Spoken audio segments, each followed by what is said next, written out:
வணக்கம்ங்க. ஒரு யூடியூப் சேனலை பொறுத்தளவுக்கு நம்மளுக்கு கொடுக்கக்கூடிய தகவல்கள் அனைத்தும் சரியாக இருக்கணும். நம்ம சேனலை பொறுத்தளவுக்கு பார்த்திங்கன்னா இயற்கை சார்ந்து நம்ம மனிதர்கள் வாழ்ந்தது முதல் இன்றைக்கி இறப்பது முதல் அனைத்தும் இயற்கை சார்ந்ததானுங்க.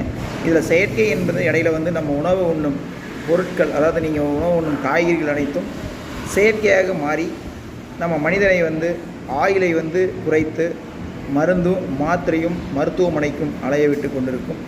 இந்த உணவு மாற்றம் அடைய வேண்டும்னா நிச்சயமாக ஒவ்வொரு ஊர்லேயும் மரபணு மாற்றப்படாத விதைகளை ஊக்கப்படுத்த ஒவ்வொரு ஊரில் இருக்கிற இளைஞர்களும் பெண்களும் முன்னுக்கு வரணும். அவர்கள் தங்களுடைய நலங்களை பண்படுத்தி இயற்கை உரங்கள், அதாவது நம்ம பஞ்சகாவியம், மீன் அமிலம், இந்த மாதிரி நாட்டு மாட்டு உரங்களும் கோழி எருவுகளும் இதையை நீங்கள் உற்பத்தி பண்ணி அதை நம்ம சரியான ஒரு சீராக சரி செஞ்சால் மட்டும்தான் நம்மளால் காய்கறிகளை உற்பத்தி பண்ண முடியும். ரெண்டாவது, மண்புழு உரம் நம்மளுக்கு தேவை கிடையாதுங்க. மண்புழு தான் தேவை. உரத்தை வச்சு என்ன பண்ணுறது? மண்புழு உழவனுக்கு மேலானவர். அது எப்படின்னு பார்த்தீங்கன்னா, மண்புழு குறைஞ்சபட்சம் பார்த்திங்கன்னா நம்ம ஏர் ஓட்டுவோம். ஆனால் மண்புழு தன்னைத்தானே மண்ணுக்குள்ளே வளப்படுத்திட்டு அந்த வேர்களை சரிசமமாக பிரித்து விட்டு கொண்டு போயிட்டுருக்கும்.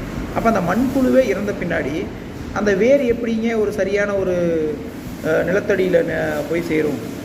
அப்போ நிலத்தடி அடியில் சேராது. அன்னைக்கு நம்ம முன்னோர்கள் வேளாண்மை செஞ்சது பார்த்திங்கன்னா பாத்தி கட்டி வரப்புகளில் நீரை தேக்கி, வரப்பு கட்டி நீரை தேக்கி அந்த நீர் அதாவது நம்ம மேகங்களை கலைச்சி, ஆவியாகி மேகங்களை கலைச்சி மழை நீரை கொண்டு வந்தாங்க. இன்றைக்கி மழை வர்றக்கே எப்போ வரும், காலகட்டத்தில் எந்த காலகட்டத்தில் மழை வரும் அப்படிங்கிற சிந்தனை இருக்கும்.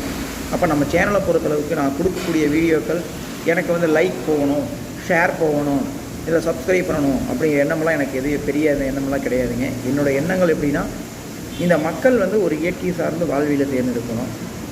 இன்றைக்கி நம்ம மக்கள் அதிக வெப்பத்தில் ஒரு வீட்லேயும் கூட ஒரு ஏதாச்சும் ஒரு மாடி வீடு கட்டினாலும் ஏசி இல்லாமல் இருக்க முடியாத சூழ்நிலைக்கு உருவாகிட்டுருக்கு. பாதி பேர் மாறிட்டாங்க. பல பேர் புற்றுநோயாளியும், காய்ச்சல், சளி இதெல்லாம் வந்தால் நீங்காமையும் இதெல்லாம் இருக்கிறனால இது மாறணும். இந்த மாற்றத்திற்கு இயற்கை சார்ந்த வாழ்வியல் நிச்சயமாக தேவைப்படுதுங்க. அந்த இயற்கை சார்ந்ததை தான் நம்ம ஒரு வீடியோவோ போட்டுட்ருக்கோம். சின்ன சின்ன வீடியோவை தான் போடுறோம். மிளகு எப்படி நம்ம உற்பத்தி பண்ணணும், மிளகு எப்படி சாப்பிடணும், ஒவ்வொரு காய்கறிலையும் ஒவ்வொன்றா கொண்டு வர்றோம். நீங்கள் எல்லாருமே பாருங்கள். வளம் பெறுக, நலம் பெறுங்க. நன்றி, வணக்கம்.